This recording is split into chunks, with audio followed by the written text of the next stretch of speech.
We are dreaming of a world without borders, of achieving the 17 UN Sustainable Development Goals with a new breed of leaders who think borderless beyond the quick win now mindset. I am Lina, Executive and Leadership Coach. Together with Duncan Skelton, Catherine McGillivray-Pronto, and Tatiana Petrova, we believe that there is a way of relating that opens up understanding, belonging, transcendence, and possibility that removes unnecessary boundaries. Through monthly dialogues, we co-created the 6-part podcast series called Borderless, Discovering Borderless-Centered Leadership.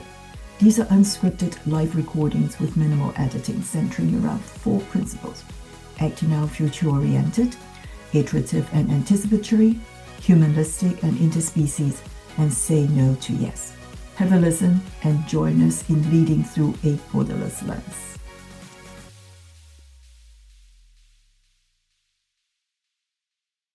So great that we have a chance to gather together again.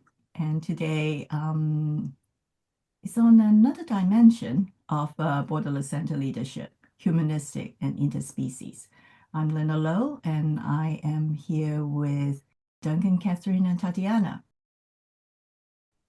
So to me, humanistic and interspecies for this particular dimension or principle for Borderless-Centered leadership is about being human and how we normalize our interconnectedness and interdependence with all those around us. Humanistic, if you look at the definition, is broadly refers to as an approach that emphasizes human values, agency, and potential, and often in contrast to deterministic or mechanistic views. To me, it is about emphasizing human welfare and dignity. Interspecies is beyond us. Something that I read, one example is this weekend. There was this piece in UN Ocean Decade. They were featuring, every week they feature a marine animals, and this week they feature whales.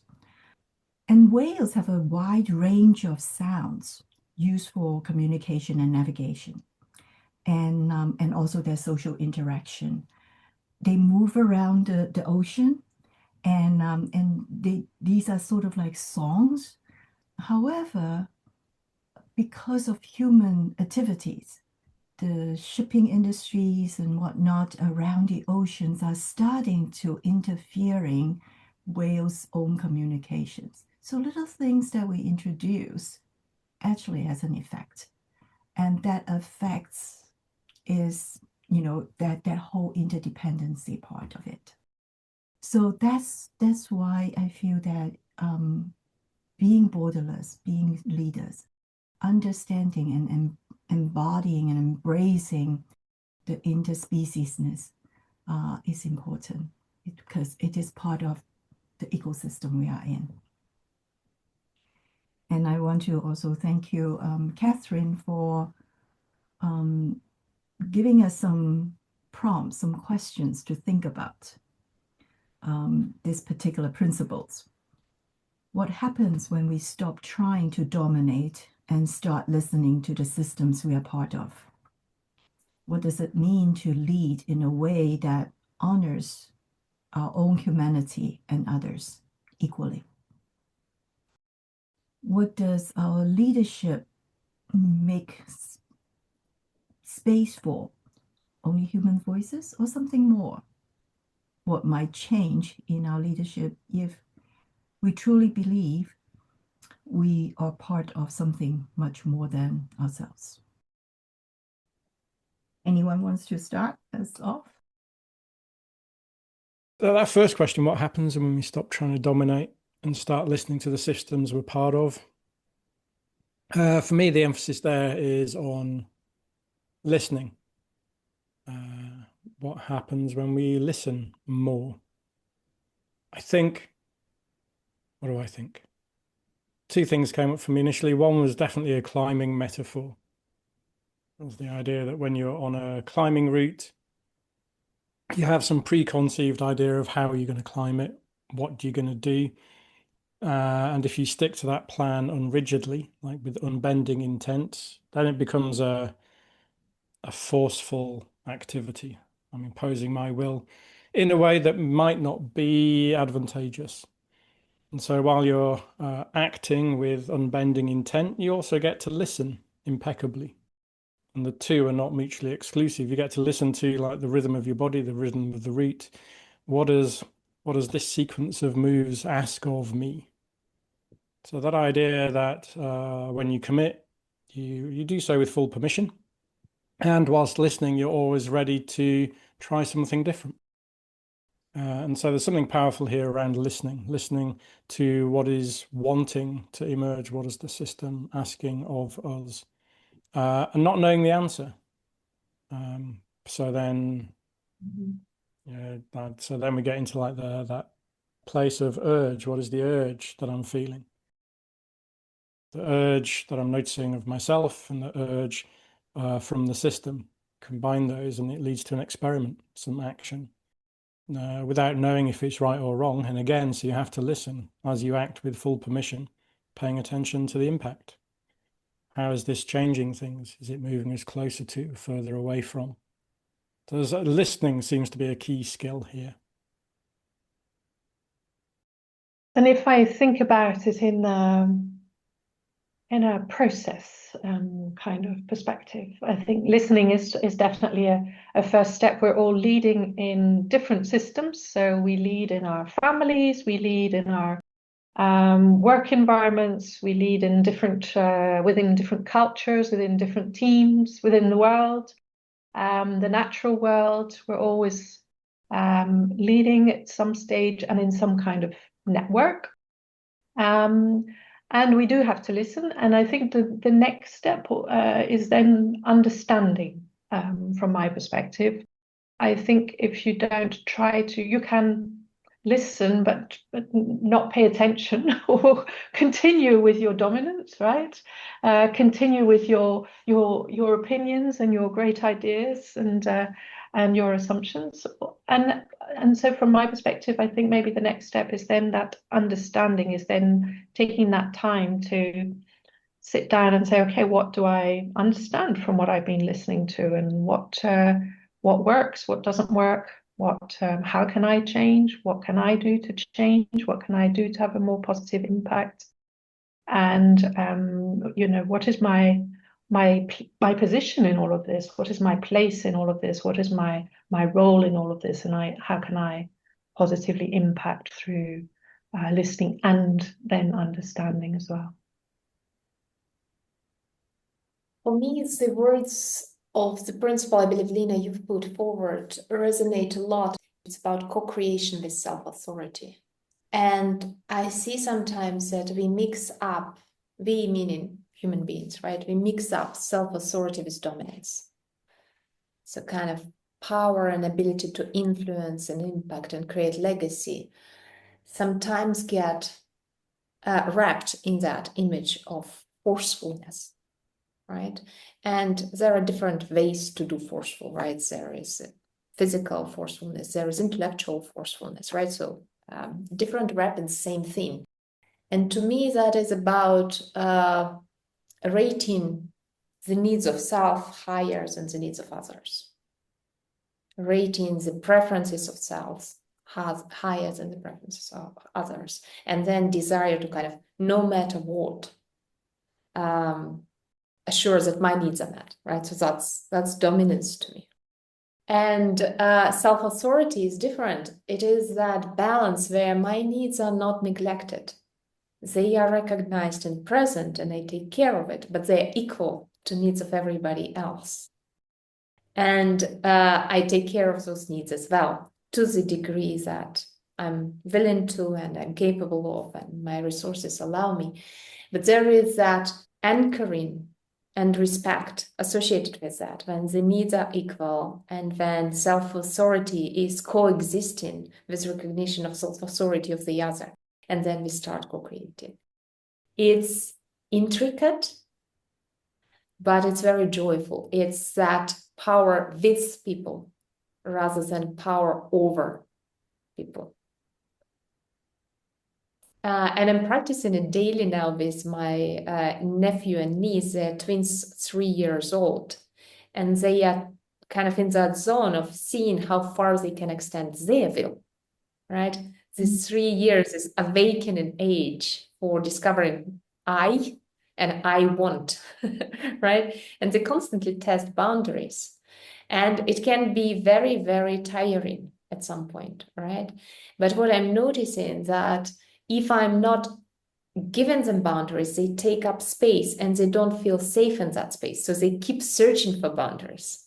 But if I'm giving them boundaries in a forceful way with dominance, I'm creating a very stuck situation where co-creation is not possible. Nothing is being created. Something is just being defended and insisted on for a long, long extended period of time. So finding that balance where we still can recognize what is wanted and needed on both sides, and where I can maintain my adult authority without overpowering that with dominance and kind of intruding on their emerging freedom because it's right now being built, right? That is a delicate dance. It takes resources. So it's absolutely joyful, it's absolutely worthy, but it takes resources. So I guess what I'm adding to listening and understanding is that layer of what it is that we are understanding. We are understanding the needs that are equally respected and held. And then we're creating space where we're constantly exploring and co-creating the possibility to meet both safely. Yeah, that does bleed into, the next question there is,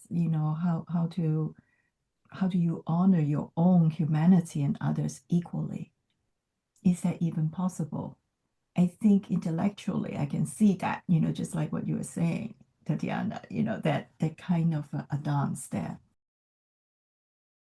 The word equally is a nice word. It is something that, we share 50-50 or 100-100, right? That kind of attention. But it is almost like saying it is easy, but actually doing it is different and difficult. Mm-hmm. And then, so my question here is, why is it difficult? When you were speaking about it, the word came to mind was biases. So biases is something that, to me, it is a nurture thing. We grow up having certain view and somehow not even realizing it. Yes, I think bias is one aspect. And last year when we were on our leadership program, we were all learning about clearing assumptions that we have about each other before we can actually work together. And also I remember doing an exercise with you, Lina, on ocean or mountain, and trying to understand each other's perspective on what is better. Is the ocean better or is the mountain better? And I remember when we had that conversation, I was obviously for ocean, and you completely opened my eyes to a different perspective on why ocean is not as good as a mountain. Unless you have that that 15 minutes of having that conversation together, of trying to understand each other, having that exchange on what is important to you, what are the values that are important to you, and listening to each other and trying to understand each other's perspective. And we did not come to the conclusion that ocean was better than mountain or mountain was better than ocean. We just accepted each of our perspectives, but we had had that conversation and we had listened to each other and tried to understand each other. So I would say one of the ways of dealing with these biases is to have these conversations and to clear up any misunderstandings or assumptions that we might have about each other before we even try to work with this network, work within these networks that we're all part of. Yeah. To me, it kind of connects and speaks to what Duncan you've put in a chat when we've been preparing for this call around being in the head, There have been moments when I've been very much in my head, listening to my own story and my own noises. And that, I think, is one of the foundational reasons why it is so difficult. I think it's quite universal, is that when we are in our heads dealing with that kind of noise, we are not connected not only to the other, we are not connecting to ourselves. I had a conversation today with a client where we've been talking about a difficult conflict situation. And I've been helping her to go through that kind of dive from thoughts to feelings to needs to essence. Like, she realized that there is lack of mutual understanding. And then I've asked her a question: what it is you want that that person understood about you? And there is a pause, because she doesn't know. It takes time to reconnect with what is really truly important for me, what it is I want to bring into that limelight of understanding. And my sense, my contention here is that when I'm in my head, my humanity is not quite present. Yeah, that really is about when we talk about, you know, in our head, that really is that surface level, you know, the facts. You know, this is the facts, not even the truths. It's just, you know, almost like 2 + 2 = 4. But what does 4 equals to? There are so many combinations to get to 4. You know, it is not just 2 + 2, 1 + 3, or, you know, 100 divided by 25, you know, something like that. So that is what we can access is that top layer very quickly. So it is almost a knee-jerk reactions to something that is coming to us. And how do we pause just a little bit longer before we react? Because, you know, that is not really what I wanted this to be, right? It is not a reaction, but we react, I think. And I think that is where that bias comes in my mind. So there's that idea that that talking, like connecting, is a sense. From was it Radical Wholeness? There's a book we're invited to look at on the leadership program. Talking about the different senses, and in the West we traditionally have 5 senses: sight, taste, smell. Interestingly, the other cultures have additional senses that we don't have language for. Yeah, we actually have language for balance, our sense of balance, not considered part of the 5 senses, but is a fundamental aspect of how we physically orient ourselves within our world. Data we have about how we're oriented in a situation. So, like, one of the examples from that book was a culture that has speech. The spoken word is a sense. It's like, how do we get information about the environment that we're in? Part of that is by speaking. If you're presenting and it's a one-way broadcast, you're not actually getting any return signal. It doesn't help you really orient it in the world. But it's that conversation, the two-way conversation, that when people respond to the words that you use, now you start to get signal back about impact and how you're orienting in the world. And so for me, this part about connection is important because it's a sense, it's how we make meaning. It's not just what is that sort of inner world we're creating, irrespective of everyone and everything else, that probably has us objectifying species and other people. But when we come into connection and have that two-way conversation, now we actually get to make sense. The way we check in before we hit the record button on this conversation, that point of reconnection, seeing each other as human beings, knowing that within each of our systems, there are things that are going on that impact how we show up and what we bring and where we come from. And so that act of clearing assumptions, like removing the blocks we have that we put up to relationship and connection, clearing those assumptions for ourselves, that helps us establish that connection again. Seeing each other as humans rather than as objects, where we get to justify our actions, so we want to be right. Don't know where all that was going. Interested what that evokes for you. And I'm curious that we're talking about the head and the mind and things that go on in the upper part of the body, so above the shoulders. For me, when I think about humanity, it requires, if we want to connect with each other, it comes from the heart. And so a key skill is empathy and connecting with your heart and being able to understand with your heart, listen with your heart, and get rid of what's going on in your head, so to speak, to see what is it that really is what is my heart really saying about this. And so that's what I was thinking while you were all talking about what goes on in the head. That for me, this kind of empathy and connection must come from the heart and not just from a logical, rational way of thinking. That's why Anatomy of Peace speaks of heart at peace, right? Mm. It is indeed that connection. And we've talked about it in one of the previous conversations. It's the biggest gift and the biggest impact that is possible for connection is presence, the quality of presence, right? So it's even before we start practicing listening, before we kind of dive into understanding, there is a quality of presence that fosters or not connection. And it definitely has to do with full embodiment. It definitely has to do with connecting with the heart. It's definitely about going down and diving from the thoughts into feelings, into the essence of what is actually truly needs attention. An ability to give that attention.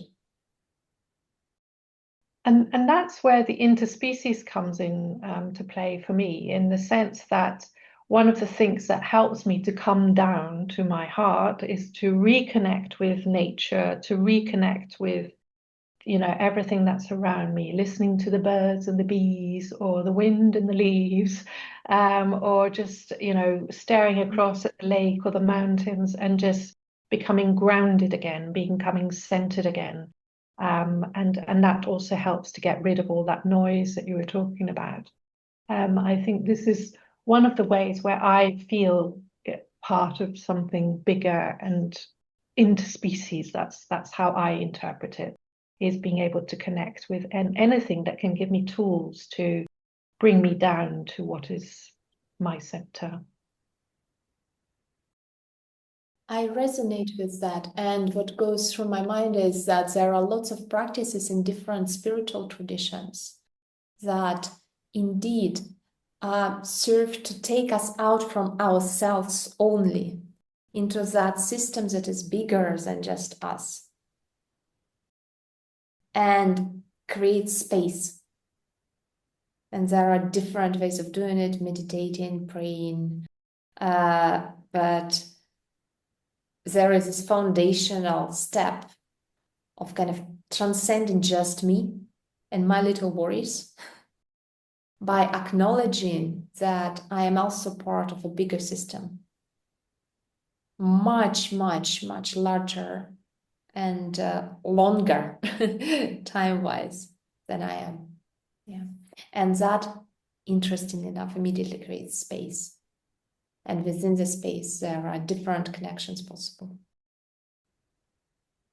I also like what Catherine said earlier, to be able to come down to yourself, or come to that heartfelt like being, is to actually connect with those around outside of us. And today I was just thinking, we talk about presence a lot in our training and all of that. But the presence, it really is about being beyond our head space, beyond our head. And it is, and I think that's why I mentioned the word bias. It's something going on, almost like the way we train ChatGPT and all of that. It really is a lot of facts. How do we actually get out of all of the facts and feel it instead? As leaders, we make decisions a lot. How do we actually go beyond that? 1 + 1 is 2 kind of logic to something different? How do we talk about 4 equals to something else? One of the acronym we learnt was POF, which is not about a magic dragon, but being present, open, and flexible. And so when I think about your question, Lina, that's what comes to my mind, is being present in the moment, feeling everything that's around us, being conscious of that, being open to it, and also, I think, adjusting our way of being, our way of thinking, bringing in some flexibility to be able to absorb more and to understand more and to listen more and to be better leaders. The word comes to mind is available, be more available. And those around us, the non-human, when we talk about nature, so much is, a tree, a bird, other insects. All of that are part of it. And we honestly, we can't afford to lose any. And I think what you said earlier, Catherine, the word empathy becomes a very important word. We have listening, we have empathy, we have presence. It's all back to Paul.